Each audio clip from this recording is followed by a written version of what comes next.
Hello there guys and welcome back to the channel. And in today's video I want to talk about the new Battlegrounds meta because I have been hearing exceedingly different opinions about it. And one of the cool things about this meta is that everybody definitely has an opinion about it and reaction to it. And for most part I have kind of heard three different variances of it.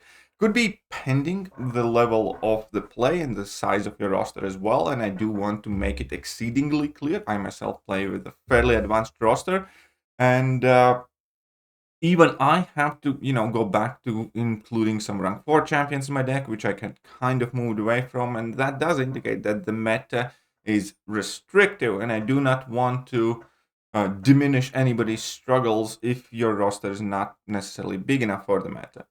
At the same time, though, as somebody with a bigger roster, I have taken many L's this season against people who have generally smaller rosters, and the fact that rank 3, rank 4, 6 stars do pretty much just as fine than rank 5, 6 stars, ascended 6 stars, because for many champions, it's the abilities that matter more than the power level, because of the power shield giving you that much extra damage in combination with Red Scare, that it kind of does turn out to be a nuke meta. And if you have a counter, then you're going to win the match even if your champion is a rank or two lower when your opponent does not, because in this meta we do see a lot of scores of like 0 points or hardly any points.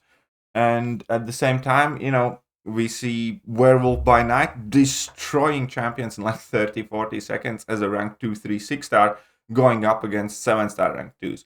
So there is a lot of stubbornness, I think, for many people who are unwilling to go back to lower ranks and try to force champions that do not necessarily fit in this meta. And I think that is kind of one of the things that also caused this frustration, where many people are saying that I don't have a roster for this, but it's also because they're not willing to bring in the rank 2 or rank 3 6 stars that actually do well. And yeah, obviously, if you do go in a straight up mirror match, the higher size champion will likely win almost always. But at the same time, if you do have different matchup, different drafts, then you will have a very good chance of winning. Again, with a rank 3 6 star Werewolf by Night going up against a rank 5 6 star Werewolf by Night, for instance, at times. Both of them are going to finish the fight out pretty much with that level 2, and it's going to come down to who makes less mistakes. And especially if you can divide that, if you can separate that, then the results are not set in stone at all. So back to the main groups here. So we have Red Scare and Polka Dot Power and Power Shield. The biggest complaint that I hear from people is the fact that the combination of Polka Dot Power and Power Shield, it does create a relatively limiting meta, and it's always harder when these metas are limiting in victory track, because you generally have the feeling that when you are in the gladiator circuit, you kind of get what's coming to you, and you get the harder metas and everybody's struggling equally. But in victory track, you need to keep in mind that there are a lot less experienced and a lot less advanced rosters who are taking part in it, and obviously they do want to have fun, which is why I said I do not want to diminish anybody's struggles in this meta. And from that point of view, I do agree that this is not necessarily an ideal meta in terms of champion inclusion, because there is a significant portion of champions who just do not work offensively in this meta at all whatsoever. And that is something that, is the most painful in the victory track for the lower ranked players.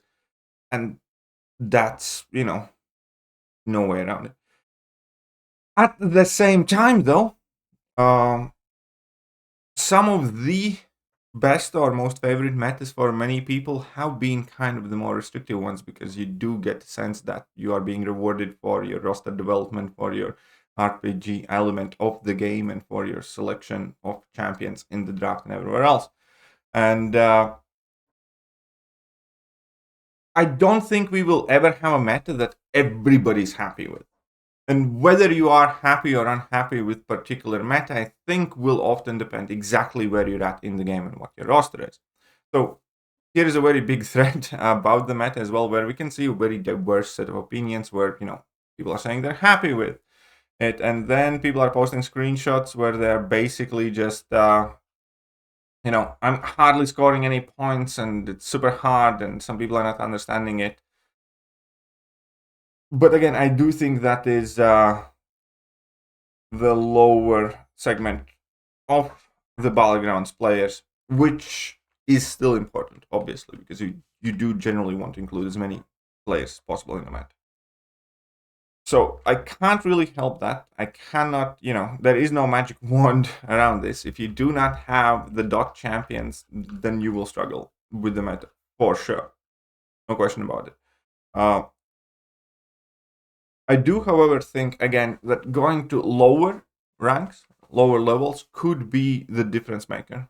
Instead of running your 6-star rank 4s and 6-star rank 3s, just use your 6-star rank 2s and rank up a few 6-star rank 2s as you are trying to play in this meta. And, again, that could be the difference between you, progressing and having a decent season or not. Right, so the second kind of like feedback is coming from people who absolutely love this meta, especially compared to the last one, which was, incredibly AI dependent and resulted in infinite amount of level 3s eaten to the face. Most of my viewers, for most part, have been enjoying this meta because it is more fast-paced. It does seem more fun. There are, interesting champion kind of like glow-ups, and a lot of main Battlegrounds trouble champions have been kind of neutralized because they don't have the dot effect. So that immediately leads to more different decks, which feels fresh. And that is probably the category where I would put myself in with, especially compared to some of the more recent metas. I far more enjoy this meta. I don't think it's like perfect or anything, but I do find it fresh because different champions shine. We have different, nuke options. We have different defenders that do well. And I like that. I want that to happen every season. I want the metas to be somewhat restrictive, not, hardcore restricting, but I want different champions to shine from season to season, so we don't just keep on relying on the same 15, 20 champions, which often is the case. Any meta where Juggernaut works, you just jug or lose. Any meta where Titanium works, she just goes after everybody, and so on and so forth. And excluding some of these champions or making them, significantly less usable, does keep the game fresh for me. Again, the question is, should the victory track meta have been configured differently here? Which is something that I'm going to address later. But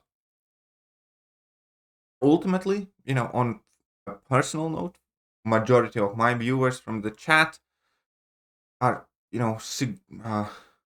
enjoying this season so far, at the very least, the start of the season, significantly more than the previous seasons, and they have returned to playing Battlegrounds, and there's much better feedback.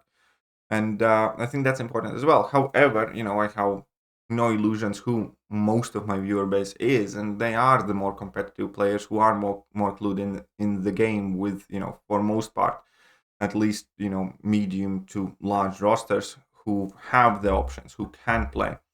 And again, that's not the same group of people. And then there is the third group of people who are not liking the meta, but for a completely different set of reasons. And that is not liking the meta for its speed, because it ultimately is a nuke meta. I think this season is a weird and interesting mix of absolute nukes with the same time as inescapable traps, in a sense, where if you do not have the right dot effects for round 3, you just lose. For instance, if you have a couple of champions who can only bleed or poison and somebody drops down a warlock, you're done, right? So this is a very interesting meta where you're either going to finish the fight in like 30, 40 seconds, 45 seconds, or you can do incredibly poorly. Which also inevitably does make this meta really, really, really draft dependent. I have absolutely won matches where I did not deserve to win because I played atrociously, but I had just gone at my opponent. My opponent just didn't have a way to inflict dot effects, and with that, he didn't have a way to deal damage, and that's about it. And I have been on the receiving end of that too, where I played the best I could, but it was just not going to happen. Same degree, obviously, that same thing exists in any meta. When you get outdrafted, you do get outdrafted. But in this meta, it's much more final. In other metas, if you get outdrafted hard, but you play perfect and your opponent does make a mistake, you can take that round, which one you wouldn't necessarily expect to take otherwise. In this meta, there's just nothing you can do. Like, if you don't have a way to gain power, you don't have a way to use special attack, you're not doing any damage. You can do like 5% max with a striker. And even if opponent plays with 2 left thumbs and pinky, he's gonna beat you. I think that is the one kind of like the bigger criticism here. Overall, though, again, I definitely enjoy this meta significantly more than I did before. The one kind of thing that I think that could have changed up is for victory track, they could have removed either Polka Dot or Power Shield and added the Hurt Locker. I think that's how I would have approached. Now, I understand why Hurt Locker was the additional node to increase difficulty and all that stuff, but they could have had these same exact literal nodes. And yeah, for instance, if they removed Power Shield, they just had Polka Dot Power and Hurt Locker, then the meta would be completely different and much, much more open, because you'd have the champions that don't have the dots but can still at the very least do damage with their basic attacks. And then the meta would be infinitely more open. You know, any champion that does not work now at all would at least somewhat work, and you would be able to put up some score. So if it were up to me, for seeing, you know, these issues and trying to accommodate all levels of players, what I would have done is generally I would have removed Power Shield from the victory track, added the Hurt Locker, and then put the Power Shield on in the Gladius circuit. And in that way, immediately you'd have very similar identity to the meta, but it also would be vastly different. That would include far more champions that would somewhat work, right? Let me know, what do you guys think about this idea and about this meta, and in which group do you fall in? Do you hate the meta because it's too restrictive? Do you love the meta because it's fast paced and, you know, there's big numbers and it's more engaging for you? Or do you dislike the meta because it is too fast paced and it's too nuky and it's too draft dependent? So those are the 3 groups, and genuinely want to hear what you guys think. That might actually be something that goes up on a poll soon as well. But yeah, that's it for now, and I'm gonna catch you guys soon. Bye bye.